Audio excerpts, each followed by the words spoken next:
আর কলা পিঠা বানানোর জন্য আমি কলাটাকে সিদ্ধ করে নিয়েছি। আর কলাটা সিদ্ধ করার আগে কিন্তু চুলায় নিয়েছি, চুলায় তারপর কিন্তু কলাটা সিদ্ধ করে নিয়েছি। কলাটা সিদ্ধ করে নিয়ে তারপর এখন কিন্তু একটা পলুনে দিয়ে কলাটাকে পলে নিচ্ছি। আর কলাটা আমি কষলায় নিতাম, কষলায় তারপরে কিন্তু এই করতাম, তো কষলাইতে পারতেছি না, কারণ হলো আমার মানে হাতটা কাটা, সেই কারণে মানে কষলাইতে একটু অসুবিধা। তো সেই কারণে আমি পলুনে দিয়ে কলাটাকে পলে নিচ্ছি। পলে তারপরে কিন্তু কলাটাকে কষলায় নিব, কষলায় গুলার সাথে কিন্তু দিয়ে দিব, দিয়ে তারপরে কিন্তু পিঠাটা বানাই নিব। আর শীতের দিনে সবার বাড়িতেই কলার পিঠা, গ্রামের বাড়িতে সবাই কম বেশি বানাই থাকে। তো সেই ক্ষেত্রে আমিও কিন্তু আজকে শুরু করে দিলাম কলা পিঠা বানাইতে। তো কলা পিঠা বানানোর জন্য চুলাতে বড় একটা পাতিলা বসাই দিছি। তো দেখতে পাচ্ছ এই যে কলাটাকে একদম পলে নিচ্ছি, বলে তারপর কিন্তু একটু হালকা লবণ দিয়ে কষালা নিব।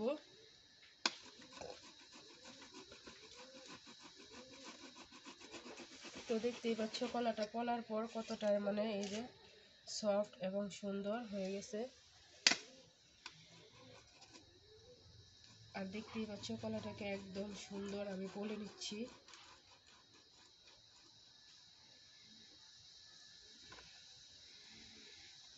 আবারও এক এক করে কলা নিয়ে তুলতেছি।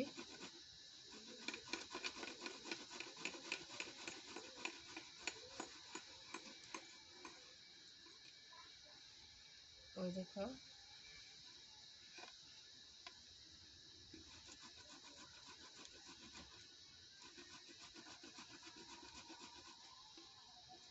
দেখো একদম কষালে কষালে কিন্তু ঘষে ঘষে পলনে দিয়ে পলে নিচ্ছি কলাটাকে।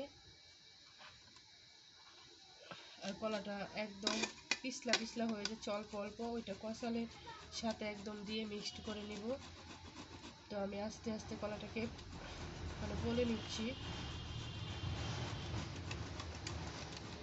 আর কলার সাথে কিন্তু বিসিও আছে, এই দেখো একটা বিসি পেয়েছি, এই দেখো বিসি, কলার বিসি, তো বিসিটা ফালাই দিচ্ছি।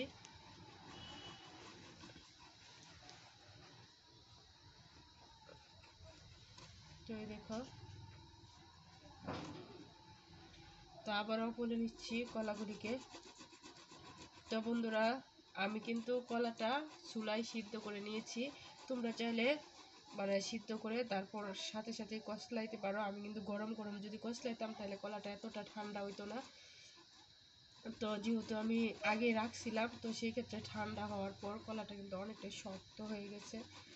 তো তাই আমি এটা দিয়ে পলে নিচ্ছি, পলে তারপর কিন্তু এটাকে একদম কষলে তারপর গুঁড়ির সাথে কিন্তু মাখায় নিব, মাখায় তারপরে কিন্তু ছড়ি বানাই নিব, ছড়ি বানায় তারপরে কিন্তু গরম পানি দিয়ে সিদ্ধ করে তারপর এটার মধ্যে নারকেল, দুধ, চিনি, তারপর গুড় দিয়ে দিব, দিয়ে তারপরে কিন্তু কলা পিঠাটা খুব সুন্দর করে বানাই নেব। তো আমার কলা পোলার ভিডিওটা কেমন হয়েছে,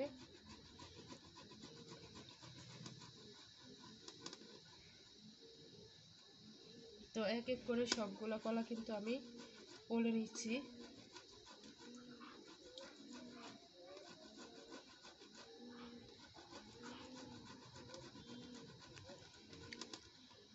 দেখো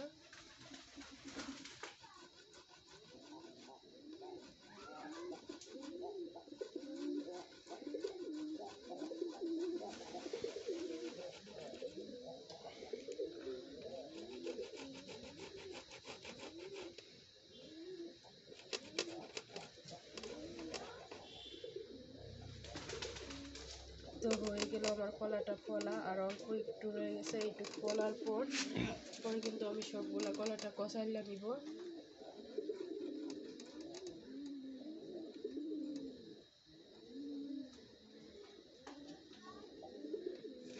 এখন সবগুলা কলা একসাথে কষাইলা তারপরে কিন্তু একটা মানে ওই যে গুড়ির সাথে মিশাই নিব।